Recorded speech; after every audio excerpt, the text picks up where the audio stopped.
The physics definition of heat is probably different than what you think of when you think of heat, because heat is really the transfer of thermal energy. There's a distinction between thermal energy and heat. Um, Heat is used to describe when thermal energy flows from one object to another. So the total amount of energy inside an object depends on the type and amount of material.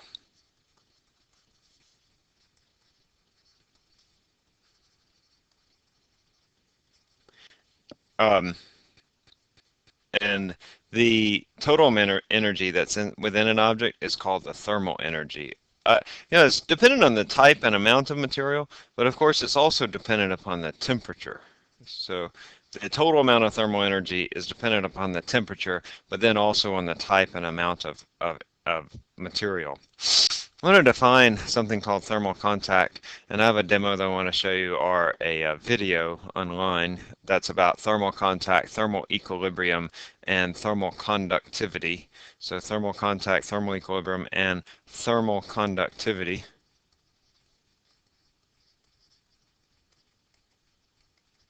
Talk about that in just a second.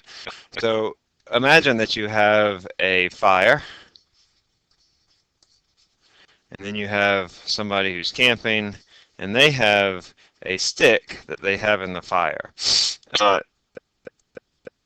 and if they're roasting marshmallows with a metal rod versus a wooden stick, then which of those is going to be in thermal contact with the camper?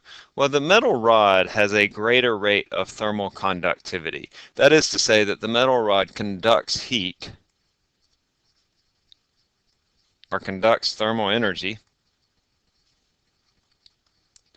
at a greater rate than the wooden stick. So if I have a metal rod, let's do that in purple here, then the heat will transfer from the fire and it'll go up the metal rod into the camper. So eventually the fire will be in thermal contact with the camper.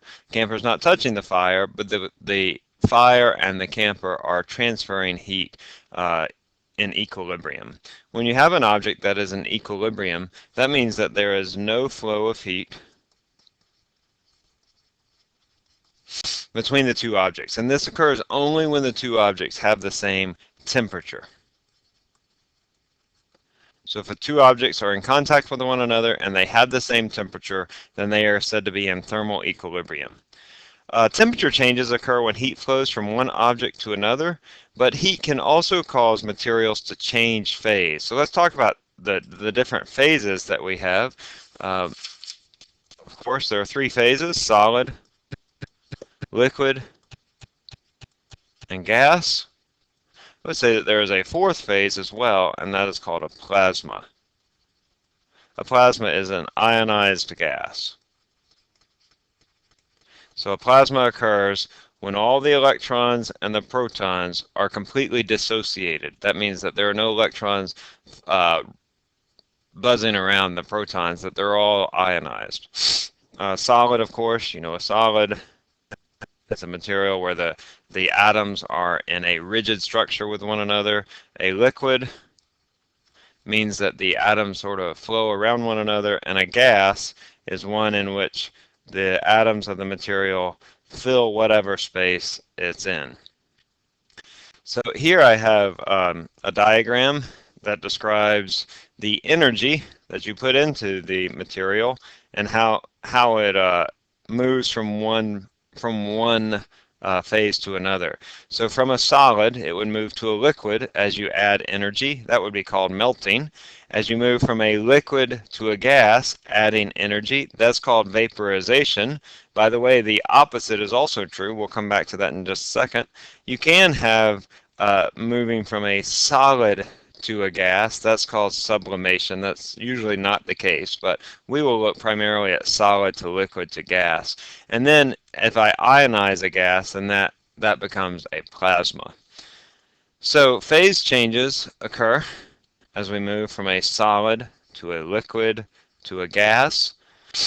There are two quantities that we'll need to know as regards to phase changes and just increasing temperature of a gas. The first is the specific heat. The specific heat describes how much energy is required to change the temperature of an object.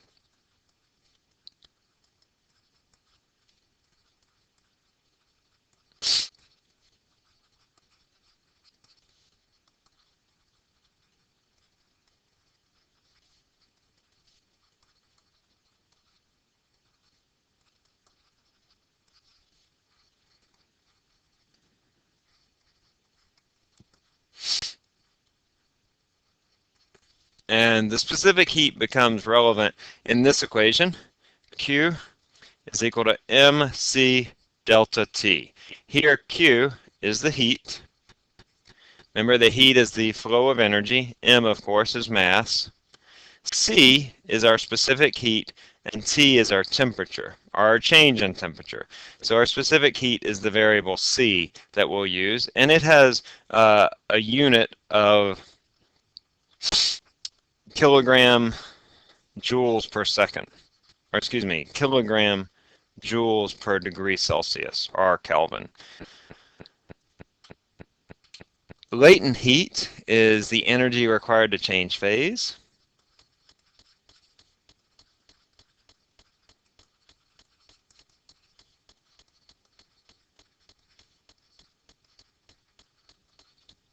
And latent heat is described by this equation. Q, that's heat again, is equal to the mass times the latent heat of fusion or the latent heat of vaporization. So L here is called the latent heat.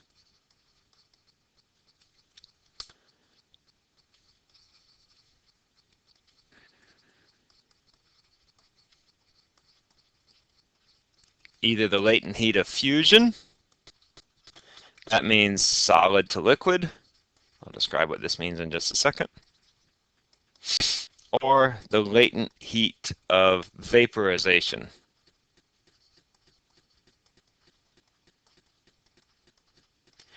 And that's referring to a liquid to a gas. This has to do with our phase changes when I'm moving from one phase to another. Solid to liquid to gas. As I'm adding energy, it goes from a solid to a liquid to a gas.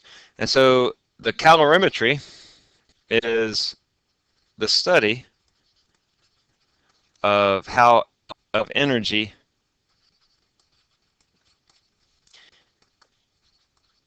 and how the temperature and phase changes.